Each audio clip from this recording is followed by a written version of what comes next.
For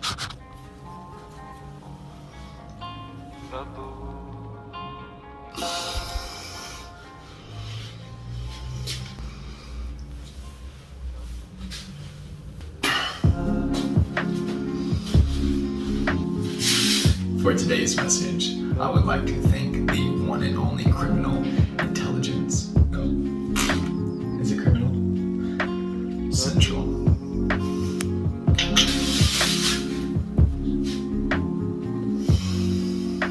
Welcome to Zen's Unpopular Opinions, episode 5.4. Because I've filmed this one multiple times, but this one's gonna be it. Today we are talking about the toxicity of going with the flow. I feel it's important today to share this message because I'm starting to see in the mainstream media this teaching, this calling for people to let go, this calling for people to go with the flow, this calling for people to surrender. And although these are beautiful messages, whenever I see something in the mainstream, I question it instantaneously. For the mainstream is like Midas. It has a beautiful way of corrupting things. And so when the mainstream media is telling me to let go, to surrender, and to let flow, it makes me curious as to who is pushing this message and why they would want me to let go. Because if you are letting go in toxic environments, that is how you lose yourself, that is how you can become possessed, and that is how you give your power away entirely. That is why it's essential to only flow with your internal frequency, and whenever you're flowing in this state of being, using this energy field that you're creating by this resonance to harmonize with, support, and hold the space, and to work with whatever other energies you may be interacting with, instead of focusing all of your energy onto this other frequency or external force. Focusing your energy, your frequency, and your flow, flowing with your internal hum. That subtle feeling of what feels right, that intuition, it is a frequency that you can tap into, work out, and build like any other muscle. The more you do it, the easier it becomes. And you're basically just building momentum. An object in motion stays in motion. An object at rest stays at rest. So where are you flowing?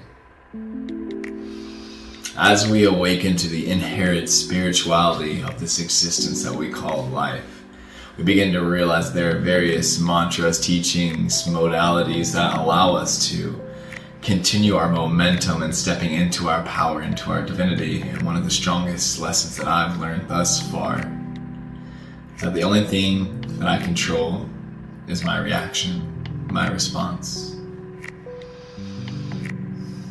When I attempt to control things outside of my reaction or my response to what is going on around me, if I attempt to control the outcome of a situation, I've learned at a very young age that anytime I attempt to force something to occur, it usually backfires, or there's immense recoil, and it doesn't work as I had desired so intensely. And so today's teaching is talking about how to recognize when we are flowing with our internal frequency, our spirit, the hum of us, or the frequencies that are being imposed upon us by others or individuals, or by our own desires. The fourth law of Hermetics, also known as the teachings of Thoth, originally from the emerald tablets that were found in the pyramid. The fourth law of Hermetics, the law of polarity, states that everything is made of two polar energy points, or somewhere within the spectrum. One realm being healthy as possible, supportive, uplifting, the other realm being destructive, derogatory. Thus, learning when we then applying this understanding to going with the flow. When are we flowing with things that are supporting us and encouraging us to grow and develop into our greatest potential? And when are we flowing with things that are going to be destructive to us?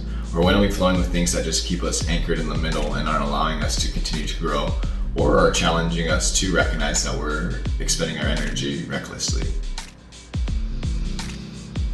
So when we begin to tune into our subtle voice, then we'll begin to realize where we are flowing, where we're focusing our energy, and what frequencies we're tuning into on a frequent basis. When I started to realize that the only thing I could control was my reaction, my response to the situations rather than the situations themselves, it allowed me to be much more present. It allows me to be much more adaptable and focused and playful, because I'm no longer simply attempting to force this reality into how I desire it to be or how I conditioned to desire it to be. Instead, I'm here, unconditional, appreciative, non-judgmental. And if there is judgment, at least I can learn how to witness those judgments without judgment, without attaching to those judgments, without thinking that those judgments are me or personal. It's still just thought, energy, moving in some way or another. So what energy am I tuning into on a frequent basis, and what frequencies am I focusing on? See, this is essential to recognize when we are going with the flow. It's absolutely essential to ask ourselves this question on an extremely consistent basis, because when we don't, this is how we end up going with the flow that is not beneficial to the entire collective. That's how California was made. California was created because there was a gold rush, right? And it encouraged a bunch of invaders to travel west.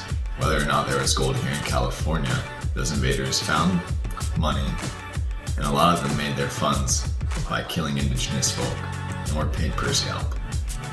So instead of getting gold, they were incentivized in going with the flow of massacre, rape, and destruction so they could have land for themselves. That's how this society is created.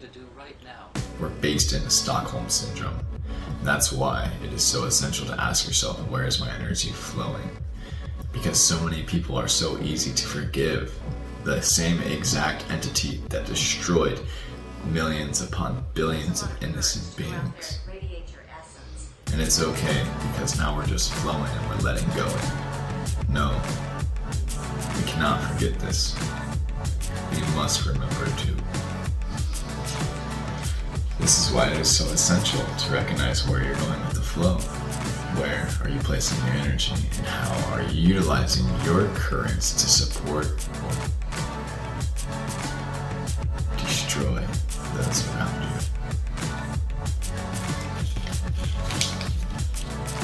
Funny thing is, the first thing that any invader does when landing on a foreign piece of land is they figure out the natural rhythms and they stop them. That's why we have dams all over this country. That's why the first thing the colonizers do is they find the running water and they stop it, because they know that all life starts around running water, and if you want to stop the natural rhythms, you gotta stop the flow. As if this planet's authentic flow is not good enough, and that the energies need to be arranged in a specific pattern in order to suit the necessities of the people who have now landed. In actuality, the Earth knows its cycles, its patterns, and its rhythms, and has developed these systems and technologies over millions of ages, and we as human beings have declared ourselves supreme and decided that this technology is not technology. In fact, it's just randomness, and because of this randomness, we can do whatever the fuck we want with it. And this frequency has allowed us to come where we are today. Too many people not questioning things. Too many people just going with the flow toxically. And as a Pisces Sun, Pisces Venus, and Pisces Mercury, I know everything about going with the flow, because that is my natural state of being. I'm a water babe, and that's just how it be. Because of this, I also know how it can be very toxic to go with the flow at times, and that is why Virgo is my north node, because it's essential for me to ground into this reality, learn how to be practical and set up routines and structure that allow me to stay in a specific flow and not just evenly dispersed. Because water takes the shape of its container. We are all made of water. We all take the shape of our container. We are nothing more than a reflection of our surroundings and the top 5 people we spend the most time with. How are you spending that time and energy? Who are you spending it with? Where are you spending it? How is that influencing you, your day-to-day, your perspective and your personality, how you treat yourself, how you treat your fellow beings, and how you treat the earth? Where are you flowing? Where is your energy going? Where is your focus? Recognize when your flow is toxic. Learn to stop it, cut that shit, and change it up. Or, if it's stopped, how can you untie it and how can you work with what you got? It's not always burn all the bridges. Sometimes you have to learn how to simply adapt and work with the situation at hand. In fact, that's most of the time. Where is your flow being blocked? Where are you blocking your own flow? Where are you blocking the flow of others? Who is blocking your flow? How are you allowing others to block your flow? So how can you use your frequency, your flow, and your focus to harmonize and jam along with this life, with yourself, with those around you, in the vibration of the earth? And how committed to you are you? How committed to your flow and your expression are you? Will you wear your crown in times of terror? Or will you fold in the face of fear? How do you wish to flow? Only you will know.